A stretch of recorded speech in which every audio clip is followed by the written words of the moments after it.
Hello, welcome to another edition of Tie Time. Ryan Bell alongside Ty Eichner, head coach of your Bowling Green Falcons. Well, Coach, it was a pretty good weekend for you and your team. 5 out of 6 points against Alabama Huntsville last weekend. We'll start it on Friday, and things were not looking so good in the beginning of the game, but you guys were able to tie it in the third 3-3 and then scored 6 more goals in the third period to win 9-3. Yeah, it was, we said after the game, it was an interesting game for sure, a game that I can't recall us being a part of as long as I've been back here at Bowling Green. You know, you get down in games, that happens a bunch, and if a team comes back and, you know, you get down 2 or 3 goals, you come back, you win by 1, or you win by 2 with an empty netter. You don't win by 6. So, and then to score 9 straight goals over a 27-minute span was something that you just don't see happen very often. So definitely unique and back and forth and all kinds of emotions going on while that game's happening, but very fortunate and happy that we got a chance to score 9 and win the game.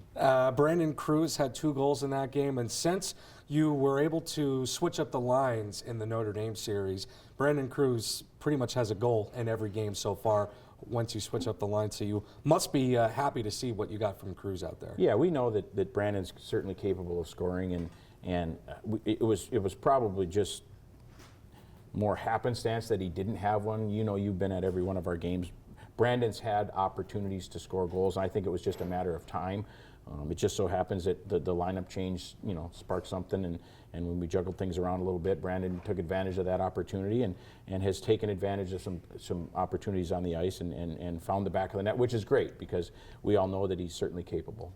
On Saturday, it was a much different game. Still, you guys outplaying Huntsville, but this time you guys get it to a 2-2 tie, goes to double overtime, and Max Johnston scores the so-called game-winning goal with help from freshman goaltender Zach Rose. So maybe a little bit disappointing on Saturday, but you still come out with 5 out of 6 points on the weekend. Yeah, disappointing in that, you know, again, we've talked about this. When you win Friday, the goal is that you come back and put yourself in a position to win on Saturday. And we scored the first goal of the game, which was different than Friday night. So when you score first, you hope that, you know, you get that second one and then you can get rolling and maybe whoever you're playing doesn't feel like they're going to be in the game. But that didn't work out, but we battled, and ultimately Connor Ford got the game tying goal there in the second period. And then we had some chances in the third, you know, right out, we had a power play to start the third period, and Max had a good look, and then Cameron Wright hit the crossbar, really good chance, and we had some other opportunities later. So yeah, when you're, again, and I know the people that are passionate about our program want to see us, you know, against everybody, want to see us finish out games, and certainly we do. But it's difficult. You look at Huntsville's goalie. You know, he played the entire game Friday, gave up 9 goals, and he came back the next night and completely forgot about Friday and played really well.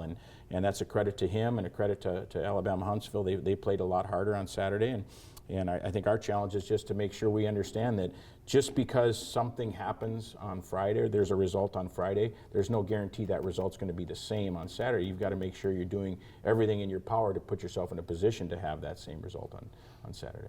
And with the weekend, the team moves up to number 10 in both the USCHO and USA Today polls. So this is the first time that the team has been in the top 10 this year, and just maybe speak to the volumes of what that does to the program, and especially looking outside of the program and seeing that this team is a top 10 team. Yeah, from outside in, you know, we believe that's important in a sense that it shows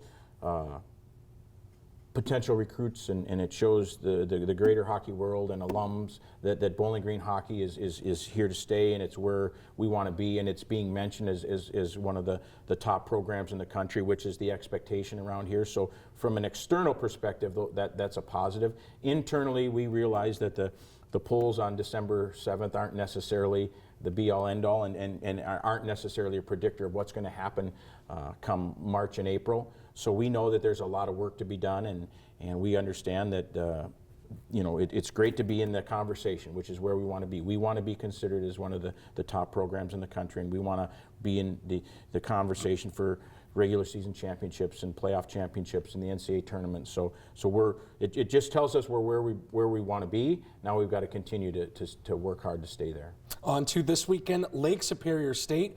You just saw this team only a few weeks ago here at the Slater Family Ice Arena. So now you guys are traveling up to Sault Ste. Marie, and you're going to be playing a 2-game series there before the holidays. What are you expecting from the Lakers? Yeah, unique situation for sure. So we'll have played 4 games against Lake State, and there's more than a few teams on in our league that we haven't even played once yet.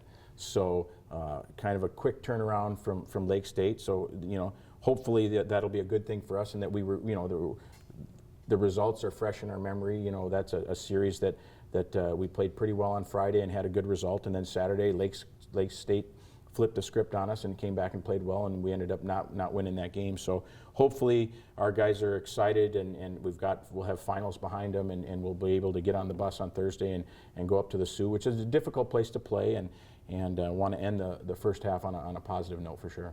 Both games from the Sioux will be at 7:07. I'll have the call starting at 6:37 p.m. And we'll talk to you next time. For head coach Ty Eichner, I'm Ryan Valance signing off for Ty Time.